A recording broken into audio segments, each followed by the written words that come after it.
এবার জানাবো খবরের বিস্তারিত। আর আপনাদের সাথে আছি আমি জান্নাত সাথী। পূর্বাঞ্চলের রাজউকের প্লট দুর্নীতির অভিযোগে ৩ মামলায় ক্ষমতাচ্যুত সাবেক প্রধানমন্ত্রী শেখ হাসিনা ও তার সন্তান সজীব ওয়াজেদ জয় ও সাইমা ওয়াজেদ পুতুলের বিরুদ্ধে সাক্ষ্য গ্রহণ শুরু হচ্ছে আজ। ঢাকার ৫ নম্বর বিশেষ জজ আদালতের বিচারক মোহাম্মদ আবদুল্লাহ আল মামুন এসব মামলায় সাক্ষ্য গ্রহণ করবেন।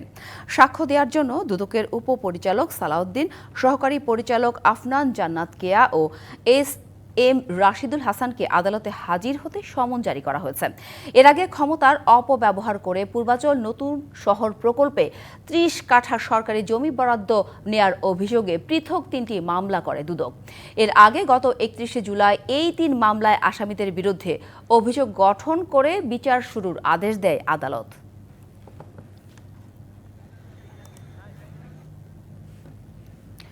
জুলাই গণ অভ্যুত্থানে ৫ই আগস্ট রাজধানীর চানখারপুলে শাহরিয়ার খান আনাস সহ ৬ জনকে হত্যার অভিযোগে ডিএমপির সাবেক কমিশনার হাবিবুর রহমান হাবিব সহ বরখাস্ত ৮ পুলিশ কর্মকর্তার বিরুদ্ধে সূচনা বক্তব্য ও সাক্ষ্য গ্রহণ আজ। বিচারপতি গোলাম মুর্তজা মজুমদারের নেতৃত্বাধীন ৩ সদস্যের ট্রাইব্যুনাল ১-এ এই সাক্ষ্য গ্রহণ শুরু হবে। সকালে কনস্টেবল সুজন মিয়া সহ ৪ জনকে আন্তর্জাতিক অপরাধ ট্রাইব্যুনালে হাজির করা হয়।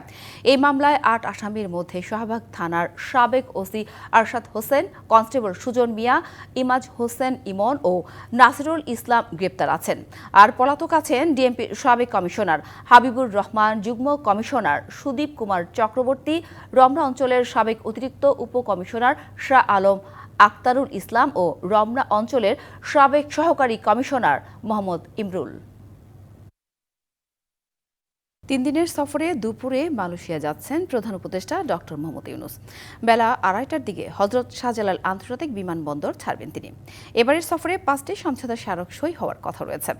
একই সাথে মালয়েশিয়ার সরকার প্রধানের সাথে বৈঠকে চলমান শ্রম বিষয়ক জটিলতা অনেকখানি কাটতে পারে বলে আশা সরকারের। একই সাথে রোহিঙ্গা ইস্যুতে আসিয়ান সহ বিভিন্ন আলোচনায় সমাধানের বিষয়ে অগ্রগতি হতে পারে বলে আশা সরকারের। মালয়েশিয়া থেকে বাংলাদেশি বিভিন্ন সেক্টরে বিনিয়োগ, বিশেষত বৈদ্যুতিক মোটর যানে বিনিয়োগের আশা করছে সরকার। এই সফরে দুই দেশের আরও ভালো সম্পর্ক তৈরি হবে বলে আশা সরকারের।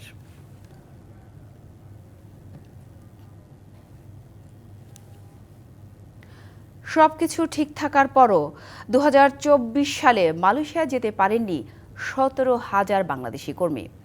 কখনো দ্বারস্থ হয়েছেন এজেন্সির, আবার কখনো অসহায়ের মতো ঘুরেছেন প্রবাসী কল্যাণ মন্ত্রণালয়ের করিডোরে, তবুও মেলেনি কোনো সমাধান।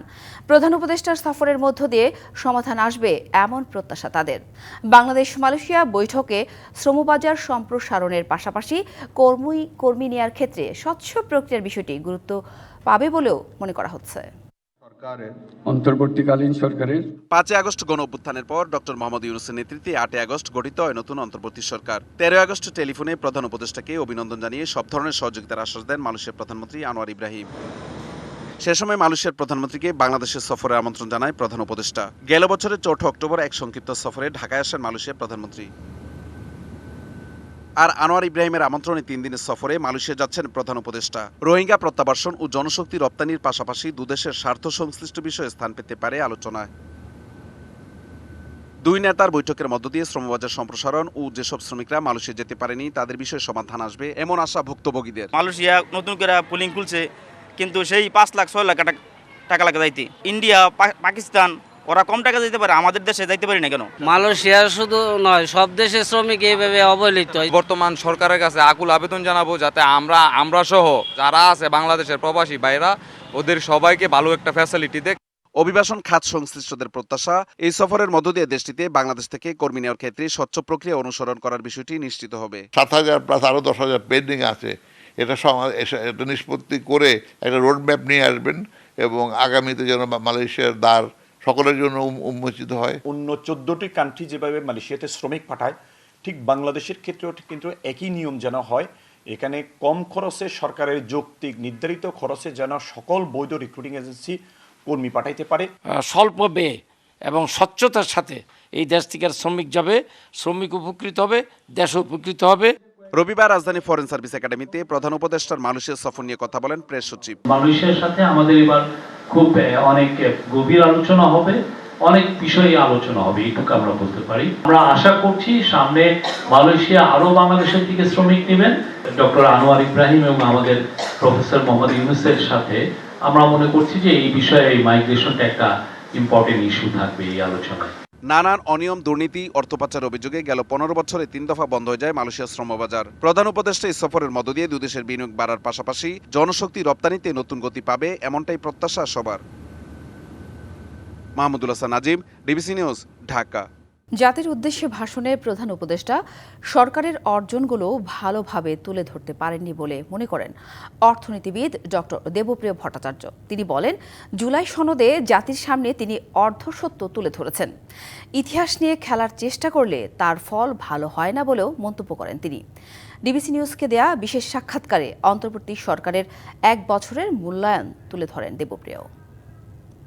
মাননীয় প্রধান উপদেষ্টা যে বক্তৃতাটা করেছেন 1 বছরের উত্তর, নিজের কথাটা উনি নিজের মতো করে বলতে পারেননি এবং যারা ওনাকে এই বক্তৃতা লিখে দিতে সাহায্য করেছেন তারা ওনার প্রতি ন্যায্যতা করেননি, ন্যায় করেননি। এই জুলাই ঘোষণার ভিতরে উনি যে ইতিহাসটা দিয়েছেন এটা তো অর্ধসত্য। যখনই আমরা ইতিহাসকে নিয়ে খেলা করা শুরু করি তখন মনে রাখতে হবে আমার পরেও খেলোয়াড় আছে, আমার পরেও খেলা হবে। তো ওই খেলা এসে আমাকে আমার পুরনো খেলা, জেতা খেলা হারিয়ে দিবে। সেই একই ব্যক্তি শুধু জামার জার্সি বদল করেছে এবং সেইটাকে নিয়ে আপনি এমন একটা আইনশৃঙ্খলা বাহিনীর সামনে আসছেন যারা এই মুহূর্তে নৈতিকভাবে খুব দুর্বল, কারণ তারা আপনার এক অর্থে মানে পোষ্য হিসেবে আগের সরকারের কাজ করেছে। তো ওনারা একটু শেখ হাসিনার আমলের মন্ত্রীদের মতো কথা বলা আবার শুরু করে দিয়েছেন। এটা বোধহয় ক্ষমতার সমস্যা। যারা যখন চেয়ারে বসেন তারা ওই নিজেদের প্রতি আর অন্তর্দৃষ্টি দেন না, অন্যদেরও দূরদৃষ্টির বাইরে রাখেন। প্রত্যেকের আইনের সুরক্ষা পাওয়ার অধিকার আছে এবং সেই সুরক্ষার সাথে তার এবং তার পরিবার এবং তার সম্পত্তির পূর্ণ সুরক্ষা দেওয়া সরকারের দায়িত্ব।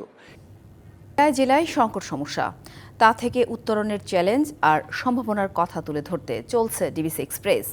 বিশেষ এই আয়োজনে মতামত থাকছে তৃণমূল থেকে শুরু করে নীতি নির্ধারকদের। ডিবিসি এক্সপ্রেস আজ সারাদিন আছে খাগড়াছড়ি জেলায়। নিউজের বিশেষ আয়োজন সিএসআরএম ডিবিসি এক্সপ্রেস আজ সারাদিন থাকবো এই খাগড়াছড়ি জেলা, পার্বত্য জেলা, যেটা আসলে পাহাড় যেমনটা শান্ত, ঠিক আসলে তেমনটা কিন্তু নেই। কারণ হচ্ছে সাধারণ মানুষের দুর্ভোগ মাত্রা কিন্তু কয়েক গুণ বেড়েছে। বিশেষ করে যে গুরুত্বপূর্ণ যে সমস্যাগুলো রয়েছে সেই গুরুত্বপূর্ণ সমস্যার মধ্যে রয়েছে শিক্ষা, স্বাস্থ্য, যোগাযোগ ব্যবস্থা সহ নানাবিধ সমস্যা জর্জরিত এখানকার বাসিন্দারা। আমি একটু তাদের সঙ্গে আসলে কথা বলার চেষ্টা করব। শুরুতে একটু জানতে চাই আপনার কাছে, খাগড়াছড়ি জেলা, এখানে আসলে মূলত কি ধরনের গুরুত্বপূর্ণ সমস্যার মধ্যে কোনটা আপনি প্রথমে রাখবেন বলে মনে করছেন? বিশেষ করে স্বাস্থ্যসেবা, এটা আমাদের মৌলিক অধিকার, কিন্তু এখানে বিশেষ করে বিশেষজ্ঞ ডাক্তারের অভাব। যে সমস্ত বিশেষ ডাক্তার আছে এগুলোও এরা প্রাইভেট ক্লিনিক ভিত্তিক কমার্শিয়াল হওয়াতে সদর হাসপাতালে বিশেষ করে গাইনি বিভাগে রোগী যখন যায় এরা সরকারি হাসপাতালে চিকিৎসা না করে এদের প্রাইভেট ক্লিনিকে এরা রেফার করে। পাশাপাশি এখানকার রাস্তাঘাটে নাজুক অবস্থা, কারণ প্রতিনিয়ত গাড়ি অ্যাক্সিডেন্ট হচ্ছে, মোটরসাইকেল অ্যাক্সিডেন্ট হচ্ছে। ওই অ্যাক্সিডেন্ট রোগীগুলা সরকারি হাসপাতালে এরা চিকিৎসা করতেছে না, এরা এদের ব্যক্তিগত প্রাইভেট ক্লিনিকে চিকিৎসা করার কারণে এখানকার জেলাবাসী আর্থিকভাবে ভালো মতো চিকিৎসা পাচ্ছে না। পাশাপাশি শিক্ষা ব্যবস্থা খুব নাজুক। এমন কিছু প্রাথমিক শিক্ষা আছে 2 বছর যাবত স্কুল বন্ধ, কিন্তু শিক্ষকরা দিব্যি বেতন খাচ্ছে। এবং অনেক স্কুল আছে স্কুলের প্রধান শিক্ষক উনি ওই স্কুলে যোগদান করার পরে 12-13 বছর উনি বেতন খাচ্ছে, কিন্তু উনি স্কুলে বারান্দা কিরকম উনি দেখেও না, জানা না এবং ছাত্রছাত্রীর মাস্টারকে চিনে না। এই অবস্থা শিক্ষা ব্যবস্থা। অসংখ্য ধন্যবাদ। এখানে আয়োজন আছেন, আপনার কাছে একটু জানতে চাই যে কি ধরনের সমস্যা, কিন্তু অনেক নানা সমস্যার কথা বললো, এরপরে শহর কেন্দ্রিক কি ধরনের সমস্যা রয়েছে? ধন্যবাদ ডিবিসি চ্যানেল। আসলে আমাদের পাহাড়ি অঞ্চল খাগড়াছড়ি পার্বত্য জেলা, আমরা সদরস্থ বসবাস করি। আসলে এখানে মূলত পাহাড়ি অঞ্চলে বিভিন্ন আমাদের ত্রিপুরা সম্প্রদায়, বিশেষ করে আমাদের ত্রিপুরা সম্প্রদায় সবচেয়ে পাহাড়ি অঞ্চলের মধ্যে ত্রিপুরা সম্প্রদায় গ্রাম অঞ্চলে বেশিরভাগ বসবাস করেন। যেমন স্বাস্থ্যক্ষেত্রে, কারণ স্বাস্থ্যক্ষেত্রে প্রথমে আসতে গেলে আমাদের রাস্তাঘাট প্রয়োজন। সেই রাস্তাঘাটের মধ্যে বিভিন্ন রাস্তাঘাট একেবারে মানে কাদার মতো, হাঁটা যায় না। মানে এটা পুরো একটা গরু, মানে যেখানে গরু বসবাস করে সেই অবস্থা। এই মানে আপনার এই যে পাহাড় অঞ্চলে এখানে বাজার করবে, শিক্ষা অবস্থা, আপনি স্কুলে যেতে গেলে আপনার এই যে সময় আপনার পরীক্ষা চলাকালীন পর্যন্ত বৃষ্টি রাস্তাঘাটের জন্য বা স্কুলে যেতে পারছি না বিভিন্ন ছাত্রছাত্রীরা। এবং আমরা দেখতে পেয়েছি, আমরা কয়েকদিন এই 2-3 দিন আগে আমরা রামগড় গিয়েছিলাম, সেখানে দেখতে পেয়েছি কিছু ত্রিপুরা সম্প্রদায় খুব দরিদ্র। সে রাস্তাঘাট কারণে তাদের আর্থিক সমস্যা, কেননা তারা গাড়ি পাচ্ছে না। জায়গা আছে, আমি চাষ করি, আমি কলা চাষ করছি, সে কলাকে পর্যন্ত আমি বিক্রি করার জন্য আমি গাড়ি পাচ্ছি না। কেন গাড়ি পাচ্ছি না? এই রাস্তাঘাটের সমস্যার কারণে। এবং মূলত বিগত সরকার থাকাকালীন সময় রাস্তাগুলো শুরু চোখে দেখছে, আর যেগুলো যতগুলো টেন্ডার আসছে সবকিছু বিগত সরকার আমলে কোনো মূলত কাজ করছে না সেই রাস্তাগুলো। অসংখ্য ধন্যবাদ। পরবর্তী সংবাদ দুপুর 2টায় থাকছে ভিন্ন কোনো জায়গা থেকে এই খাগড়াছড়ি পার্বত্য জেলা, যারা আসলে যে নানাবিধ সমস্যাগুলো রয়েছে সেই সমস্যার উল্লেখযোগ্য গুরুত্বপূর্ণ সমস্যাগুলো তুলে ধরার চেষ্টা করব। সঙ্গে থাকুন ডিবিসি এক্সপ্রেসের। সর্বোচ্চ কোয়ালিটি বজায় রেখে উৎপাদিত দেশের সবচেয়ে কমিটেড ও কোয়ালিটি সম্পন্ন আন্তর্জাতিক মানের still bar CSRM TMT 500W। CSRM, committed for better steel। DBC সংবাদে নিচ্ছি আরেকটি বিরতি, সঙ্গেই থাকুন।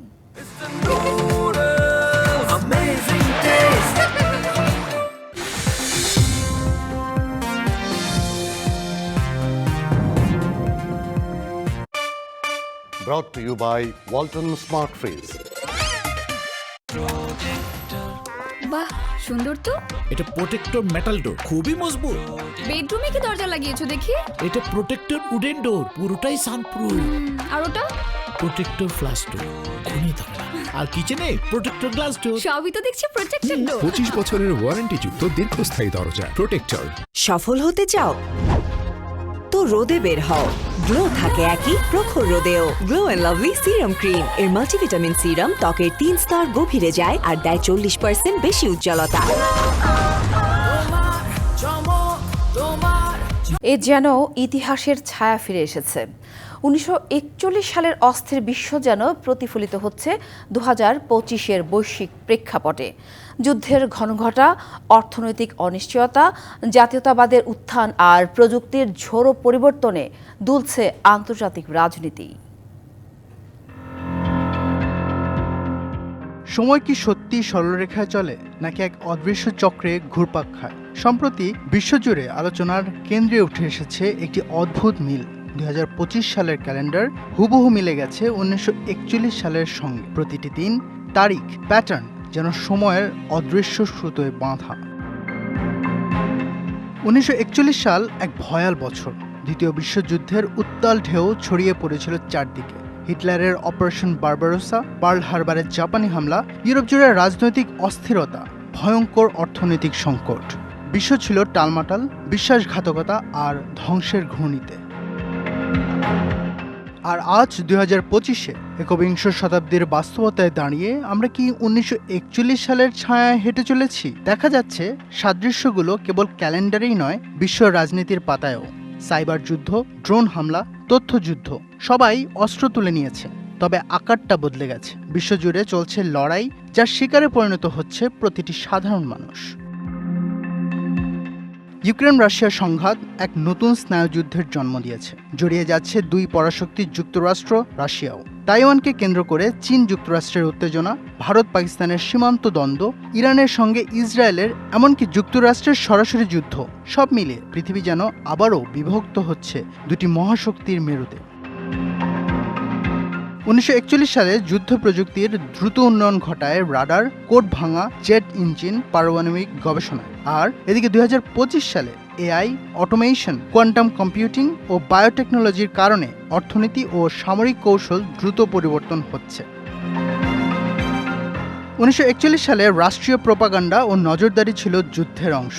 2025 সালেও ডিজিটাল নজরদারি সর্বোচ্চ পর্যায়ে। এআই ভিত্তিক ফেশিয়াল রেকগনিশন, ডেটা সংগ্রহ, ভুল তথ্য ছড়ানো রাজনৈতিক হাতিয়ার হয়ে উঠেছে। অর্থনীতিও স্থিতিশীল নয়। কোভিড পরবর্তী ধস, জ্বালানি সংকট, খাদ্য নিরাপত্তার অনিশ্চয়তা ও বাণিজ্য যুদ্ধ সব মিলিয়ে সৃষ্টি হয়েছে বৈশ্বিক উদ্বেগ। মানুষ চাকরি হারাচ্ছে, দামে পড়ছে, আশাহত হয়ে পড়ছে ভবিষ্যৎ নিয়ে। এই অস্থির সময়েই মাথাচাড়া দিচ্ছে চরম জাতীয়তাবাদ, উগ্র রাজনীতি এবং ক্ষমতার অপব্যবহার। ইতিহাসবিদ থুসিডাইডস বলেছিলেন, ইতিহাস নিজেকে পুনরাবৃত্তি করে, কারণ মানুষের স্বভাব একই থাকে। আর এখন 2025 সালে দাঁড়িয়ে আমরা কি সেই চক্রের নতুন মোড়ে পৌঁছেছি? 1941 এবং 2025 সালের ক্যালেন্ডার শুধু সময়ের এক মজার খেলা নয়, এটি একটি প্রতীকের সতর্ক ঘণ্টা। এই মিল আমাদের চোখ ফেরাতে বাধ্য করছে অতীতের দিকে, ভবিষ্যতের ঝুঁকি বুঝতে এবং আজকের সিদ্ধান্তকে আরও দায়িত্বশীল করতে। তবে দিন শেষে বিশ্বকে মনে রাখা উচিত, যারা অতীত থেকে শিক্ষা নেয় না, ভবিষ্যতের ধ্বংস তারা এড়াতে পারে না। ফজলে রাব্বি খান, ডিবিসি নিউজ।